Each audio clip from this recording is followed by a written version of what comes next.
Fala galerinha, beleza? Danilo Pereira, médico do esporte, mais um vídeo aqui no canal. Para você que ainda não tá ligado, toda terça e sexta-feira ao meio-dia tem vídeo sobre o universo, sobre o mundo da medicina esportiva, e hoje a gente vai abordar um dos tripés ali, ó, exercício, nutrição, sono. E nesse vídeo específico vamos abrir um link para conversar aqui com o meu Nutri, Gabriel Passos. E aí vocês que têm interesse já se perguntaram quando procurar um nutricionista? Então vamos destrinchar essa pergunta aqui agora. Segue o vídeo.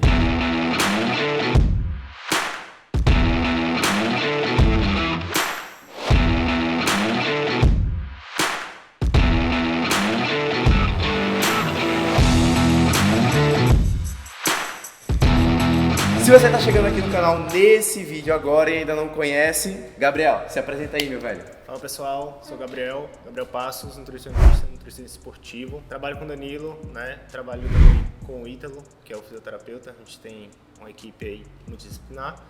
E hoje a gente vai falar um pouquinho sobre quais são os pontos principais aí da dieta, né? Quando procurar um nutricionista e quando é que a gente pode realmente ajudar.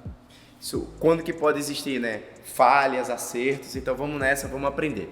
Gabriel, uma coisa que eu sempre falo com os pacientes é da gente ter metas palpáveis, metas que você coloque, escreva ali no papel, e quando a gente começou a atender em conjunto ficou mais fácil isso, porque uma coisa de fato é a teoria, outra coisa é a prática, né? Então, só para deixar alguns números para vocês. Você que tem um objetivo de performance, vamos lá, a gente tem algumas metas de água. 35 ml por quilo de peso de água a dia, é disso para mais. Carboidrato, você pode jogar ali entre 8 e 12 gramas de carboidrato por quilo de peso dia. Gordura, uma média de 1 grama quilo dia. Aí você se pesa e multiplica e vai achando esses números. E proteína, ali de 1,6 a 2,2 grama por quilo de peso dia. Tá, Danilo, mas como nos meus alimentos, na minha refeição ao longo do dia, que eu vou conseguir atingir essas metas? Como é que eu fraciono? Como é que eu consigo contar calorias? Eu já vi outro vídeo seu, Danilo, falando sobre déficit energético, que a gente tem que consumir mais de 45 calorias dia. Então convidei aqui o Gabriel para a gente deixar esses temas, esses números mais detalhados aqui para vocês. Então vamos nessa, Gabriel. Cheguei para você, tô iniciando, eu já sou um paciente intermediário ou posso me considerar um praticante avançado da minha modalidade. Como que você agiria frente assim, eu iniciante, eu intermediário e eu avançado? Certo, você é um iniciante, você é um praticante ou você é um atleta, certo? Eu dividiria mais ou menos assim.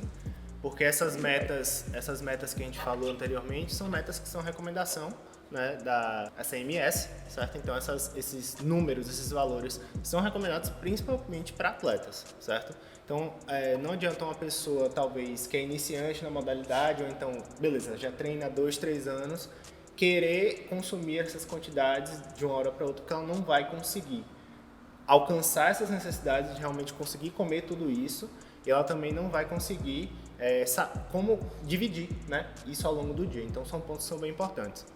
Eu diria que essas recomendações são muito válidas, principalmente para atletas que têm um profissional, né? Geralmente o atleta amador também entra nesse lance, porque ele treina como profissional, ele só não ganha para isso. Então é bem importante que a gente tenha essa consciência, né, em relação a isso. E muitas dessas metas às vezes valem mais para os atletas que são do endurance do que os atletas que são do treinamento resistido, da musculação, do crossfit, porque são necessidades diferentes, né? Às vezes, metade das calorias dessa dieta vai ali em intratreino, né? Vai ali durante a prática esportiva, durante o treino ou durante a própria competição mesmo, né? Então, chegam a atingir realmente o que os guidelines da ACMS recomendam aí, nesse sentido. E uma coisa que eu percebi, né? Essas metas, esses números, eles não precisam ser atingidos na mesma semana, né? Exatamente. Da mesma forma que o seu músculo você treina e ele vai se adaptando à sobrecarga, à intensidade, os volumes do exercício, né? O seu intestino também é treinável, né? Então você vai adaptando, você vai começar a conseguir, né, ter a habilidade de aumentar o consumo aí da sua dieta. Obviamente uma das coisas, né? Tudo depende do seu objetivo. Exatamente. Não é o profissional que vai impor as metas, que vai impor os números. Uma coisa que a gente tem que ver. como é que é a rotina do paciente, se existe a percepção, a disponibilidade, né, dele ter as refeições fracionadas. Porque uma das coisas, de fato, chegar, olha, você tem que consumir 3.200 calorias no dia. Isso é comida, velho. É comida pra caramba. Dá pra dividir isso em 4 refeições? A pessoa tem a possibilidade de conseguir fazer as 4 refeições? O que a gente vê hoje em dia é simplesmente a pessoa que faz 3 refeições, 2 refeições, porque não se predispõe a se organizar e realmente parar para conseguir dividir essas calorias ao longo do dia. Então, ela nunca vai conseguir bater 3.000 calorias em 2 refeições. Quer dizer, pode até conseguir, mas é bem difícil e é muita comida normalmente.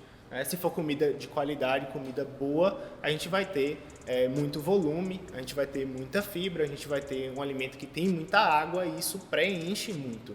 Agora, se for para falar que dá para bater 3.500 calorias, é só comer 2 combos do Mac, tá tudo certo. Mas nem tudo são calorias, né? Nem tudo são calorias. Então, se a gente parar para pensar que dividir essas calorias é muito importante e saber como dividir essas calorias, o que a gente chama de nutrient time, né? Então, o que é pré-treino, o que é pós-treino, o que é refeição de ceia, o que é café da manhã, isso é bem importante da gente tentar otimizar, que é a distribuição desses macronutrientes ao longo do dia, né?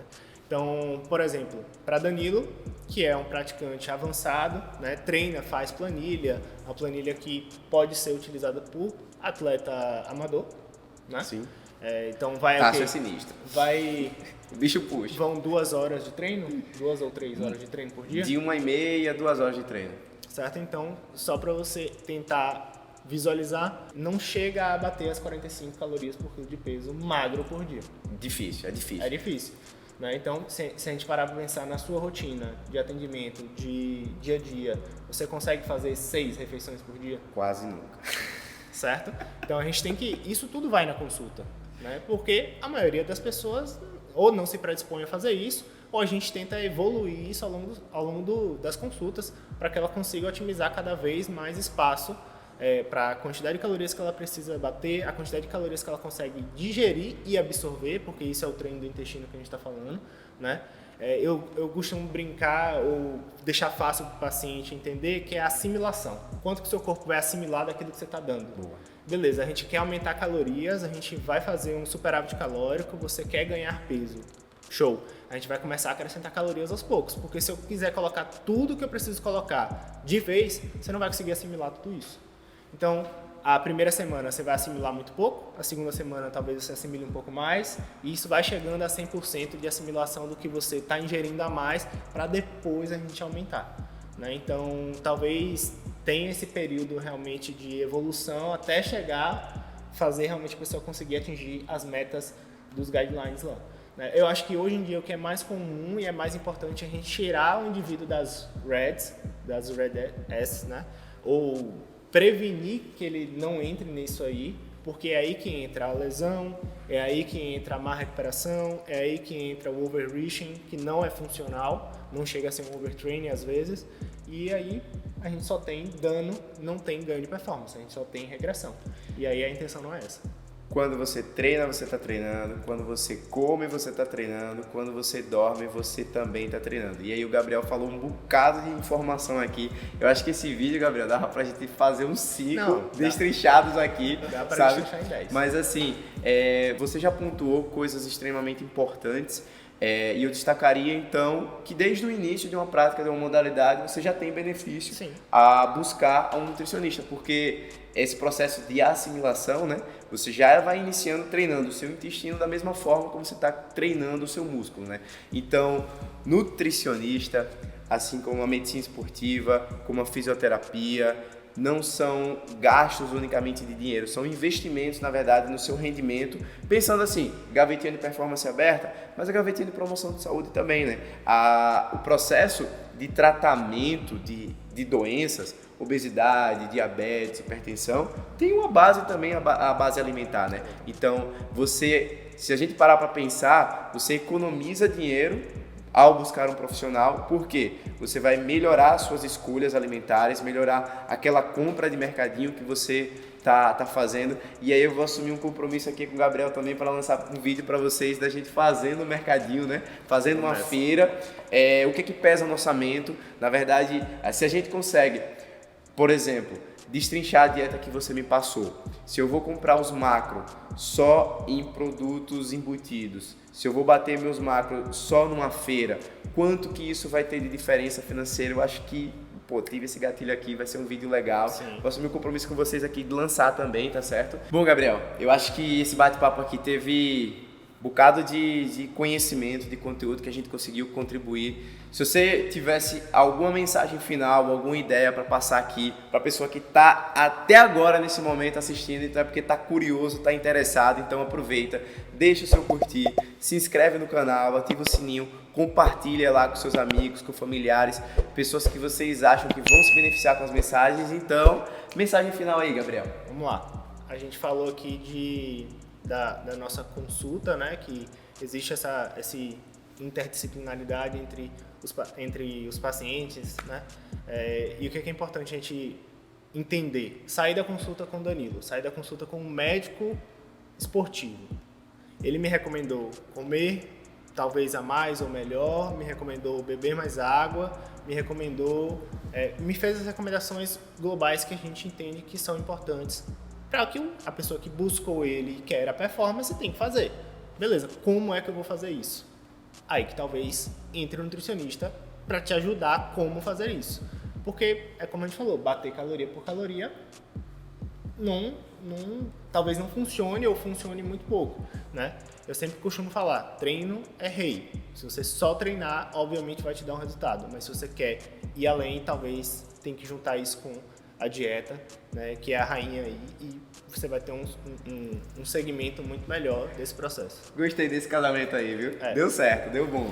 Por isso que quando a gente tem pacientes em comum, que de fato eu faço recomendações, eu abordo a parte global, né, que assim, a dieta, ela entra nos pilares de saúde, de promoção de saúde, de performance, seja qual for. Mas eu não vou invadir a área do nutricionista, que é o profissional habilitado para isso. Mas quando a gente tem, de fato, esse casamento aí, né? Casamento de profissões, os objetivos, né? Os resultados, eles são mais facilmente alcançados. Então, pessoal, muito obrigado se você chegou até aqui agora. A gente vai ter um bocado de vídeo, né, de conteúdo para compartilhar com vocês. Fiquem ligados aí nos próximos vídeos e vamos pro próximo.